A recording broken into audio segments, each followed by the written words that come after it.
I'm Angela from Growing in the Garden. After 17 years of gardening in the desert, I've learned what actually works. These are the 10 things I always do for a healthy, productive garden. And 3 I've learned to stop doing. Let's start with the foundation of it all, your soil. Focus on your soil. Feed the soil, not just the plants. Add compost and worm castings each season. If your garden level goes down, that's a good thing. It means the organic matter is breaking down and feeding your plants. Fill it back up and replace what was lost. Feed the soil by adding vermicomposting bins right into your beds. It still shocks me every time I harvest buckets of worm castings from those bins. It's proof the process works. Once you have worms, it's free, and it's an excellent way to use your Amazon boxes and food scraps. The better you treat your soil, the better it will treat your plants. Get your timing right.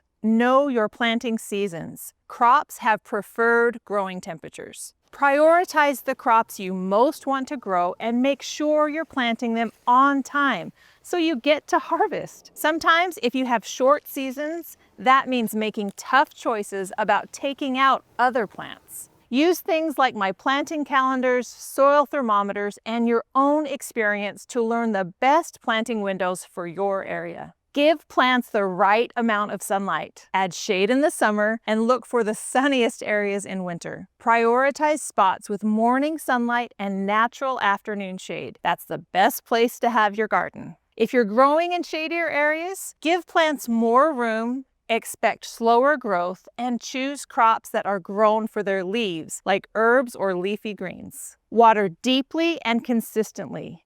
Water less often, but deeply, and adjust with the seasons. Don't just leave your watering on a schedule. During the transition times each year, as temperatures heat up or cool down, check your soil first. Overwatering not only wastes water, but can actually slow plant growth. Too little water or not deep enough creates shallow roots. We want resilient plants with deep roots. Help them out by watering deeply, less often. If you're not mulching, you're missing out. I recently filled some beds with new soil before a big rainstorm.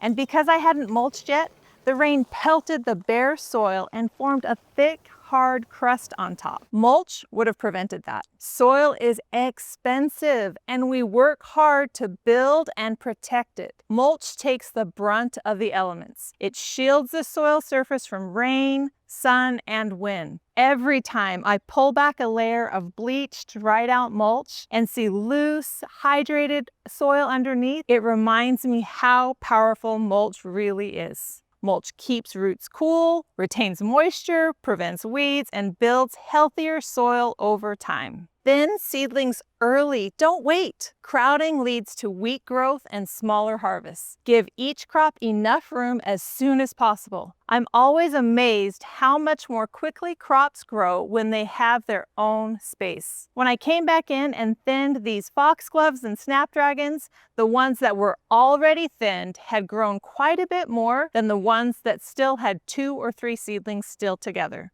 Same thing with carrots. Thinning early gives you big carrots instead of small, spindly ones. Plan for support early. It's always easier to add structure before plants need it. I set up trellis netting in my cut flower beds before they need it, so the support is ready when that growth takes off. There are plenty of simple ways to provide support: stakes, cages, trellises, or netting. Find what works best for your garden. I like to plant climbing crops like tomatoes and peas right next to their supports. Adding structure early prevents root damage later and makes tending and harvesting easier. Plant herbs and flowers for pollinators and beneficial insects. Leave a couple of empty spots in your beds and plant herbs and flowers that attract beneficial insects in those spaces. Don't discount the power that comes from attracting a wide variety of insects to your garden. The longer I've gardened, the less I do about pests. It's about playing offense, not defense. Here's a list of my favorite warm season companion plants. And these are my favorite cool season companion plants. Many grow easily from seed. Harvest at the right time. Whether it's vegetables, herbs, or flowers, keep them harvested. When you grow your own food, you don't have to pick early or let it sit on a truck for days. Harvest and enjoy or preserve right away so you get the most nutrition and flavor from your garden.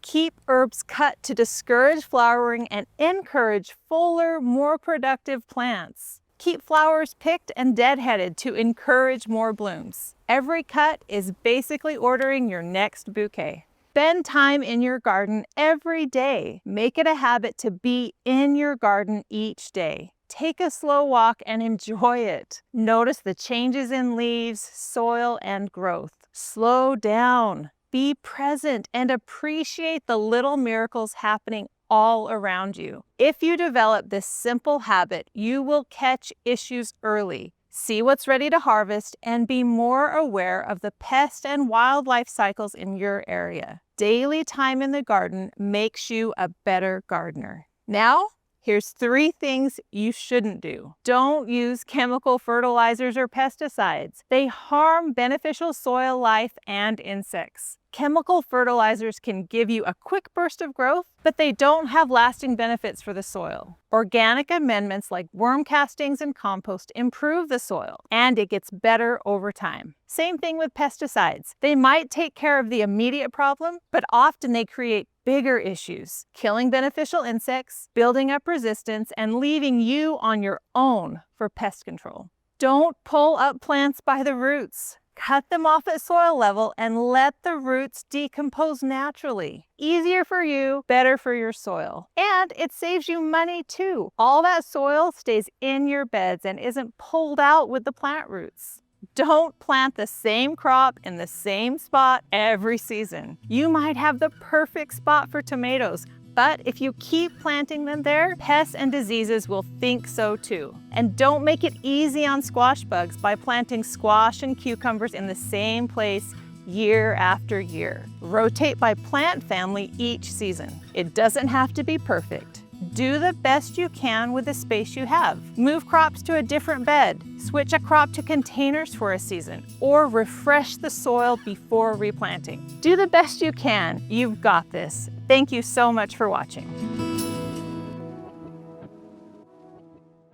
Want a thriving desert garden? Join my monthly online classes, live or on replay, and get instant access to past classes and journals. Bring your questions and let's grow together in Growing in the Garden Academy.